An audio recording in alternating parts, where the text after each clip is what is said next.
There are men and women, driven by passion, committed to find happiness and meaning. They strive to better our lives and make us aspire to help others. They are visionaries. They advocate events, ideas, technological innovations that make significant shifts in our thinking.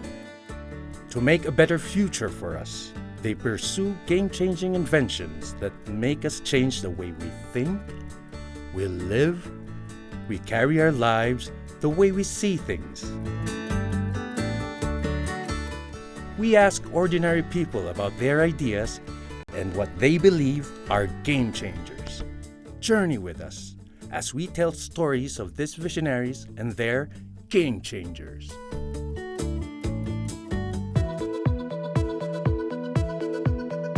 A great idea can get you ahead of the game, but a visionary concept can be a game changer. I'm Albie Benitez, and this is Game Changer. In this episode of Game Changer, plastic, and more plastic. How a barangay is fighting one plastic bag at a time. A Filipino invention that could save thousands of lives on roads around the world. And a look back at the fantastic game-changing season. Karaoke or the karaoke, invented in 1975 by Roberto Del Rosario. The medical incubator, invented in 1941 by Fe del Mundo. The moon buggy, that explored the moon, invented by Eduardo San Juan. And the computer microchip, invented by Dado Banatao. These are but a few in the roster of proudly Filipino-invented products that have benefited the world. Now, another invention is making our roads safer, drastically reducing the number of vehicular accidents.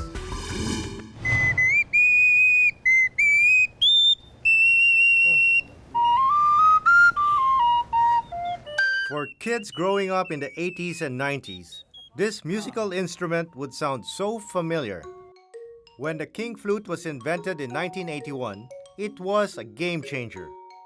It was able to replicate the soothing tones of the saxophone, but with a cheaper and more readily available bamboo as material.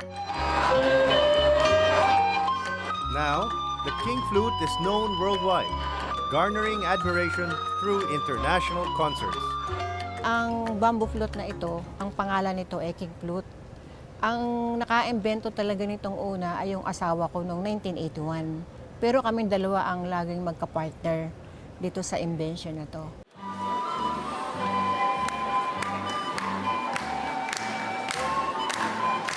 Kagaya nga po ni Lolo Manny, ni JB, at 75 years old, nakarating sila ng iba-ibang mga bansa dahil sila po ay nagkaroon ng talent at sila nga po ay nakatugtog ng bamboo flute. Kaya kami pumapasok sa school, tinuturuan po namin sila ng libre. Pagka sila ay bumili, mga 3 workshop yun. Nakikita naman namin, may improvement naman yung mga kabataan at tinuturo din po namin at saka nagiging mabait yung bata pag mahilig sa music. Then there's the Iron Mate. From multi-awarded Filipino inventor Rodolfo Biascas Sr. This portable device is a perfect match to the flat iron which can be found in every home. It supposedly cuts energy consumption by more than 50% and addresses overheating problems that sometimes results in deadly fires. Kung walang Iron Mate, pag namamalaan sa pagbalik sa palansahan, continuous yung kuryente, binabayaran yung tapon. So dito nakuha natin ang solusyon na yon. Ito, pag naiwan ang plansa, kahit ilang araw, ilang buwang naiwanan, walang sunog. Nakasave na silang kuryente, pangalawa, safe pa.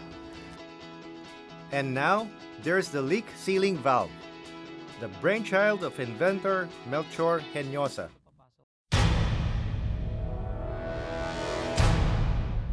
Thousands of vehicular accidents occur every year. According to the Philippine National Police Highway Patrol Group, a large chunk of these results in damage to property and death. According to the data, the number 1 leading cause of death is road accident or road crashes.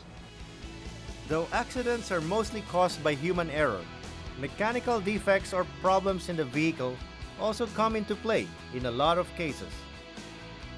This is where the leak sealing valve, or LSV, hopes to step in.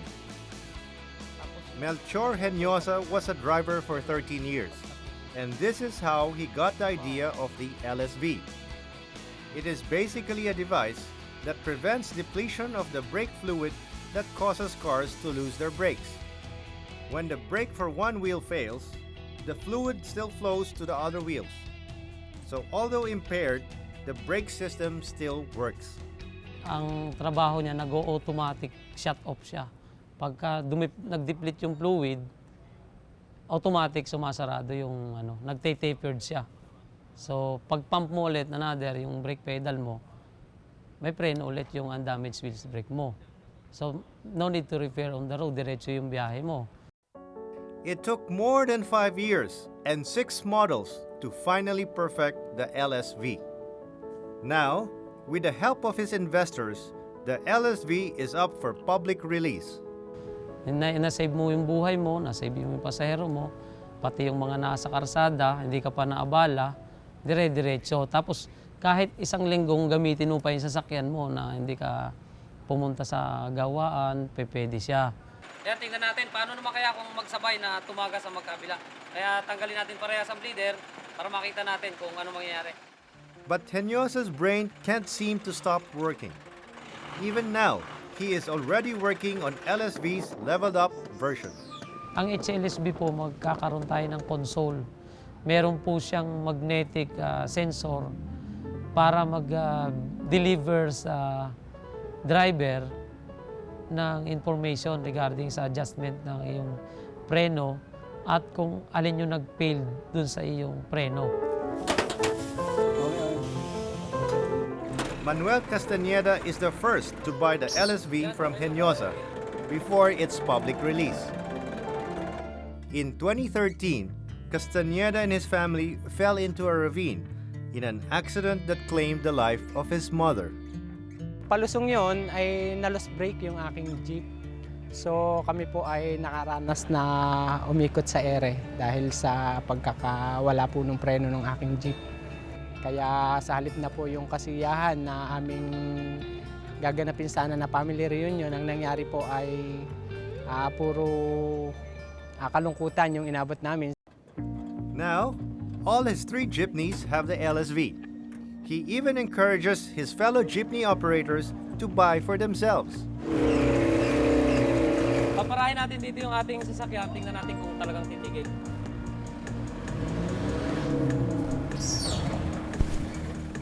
So okay, effective ang ating HLSB. Naisip ko kasi kung noon nga sa panahon na yon, 2013, meron na nito, ay sana baka hindi nangyari sa amin yung ganong aksidente. The hydraulic brake system. For former LTFRB chairman and automotive expert Alberto Swansing, an invention like this can very well benefit the driving and riding public. It can be a game changer, no? Because if what they profess talaga nangyayari, so again, that increases the confidence level of the driver. Incidents of vehicles losing their brake will be addressed to minimize resulting harm. Even the PNP HPG welcomes the invention. These additional devices or safety devices that could assist our motorists prevent accident are very helpful, and we welcome this invention. Take note that we cannot prevent accident, but at least we can prevent the number of accidents that results to physical injuries, including deaths. But of course, devices like the LSV are only for support. Proper vehicle maintenance and driving habits are still the key to road safety. You've got to also regularly test the vehicle, before, let's say, that's why yung pumapasok dyan yung sinasabi nilang blow bag. B is battery, L is lights, O is oil, and then W is water. Then the second B, of course, yan, brake na, air, it's just gasoline or diesel. Then S, of course, ikaw yun. It's not enough that you can buy a vehicle, but you must make sure that these vehicles are roadworthy.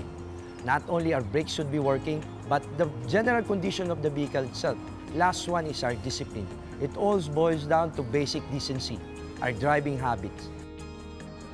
Indeed, the Filipino mind and craftsmanship can work wonders. Ang Pilipino, matalino, pero minsan siraulo. There are so many things the Philippine vendors can do. But all these will be in vain without the much-needed support for funding and development. You cannot be an inventor if you do not concentrate and almost become crazy on a certain thing you want to invent. Gusto nating makatulong sa mundo, isa sa pangunahing problema ng mga aksidente, which is the loose brake accident. Mag-i-start lang tayo, umpisa lang, konti-konti, hanggang sa mag-supply tayo sa other countries.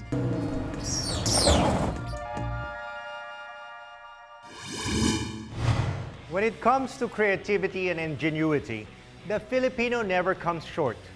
Give him the need and something to work on, and he will turn it into a useful invention. And sometimes, he can even turn trash into something useful, benefiting himself and his community. That, when we return. So who or what is a game changer? Game changers are things, ideas, or they are people who put forth pioneering concepts that change the way things are made, the way we do things, or even the way we think. We'll discover the most enterprising people, seek and encourage potential trailblazers, and take a peek into the minds of game changers.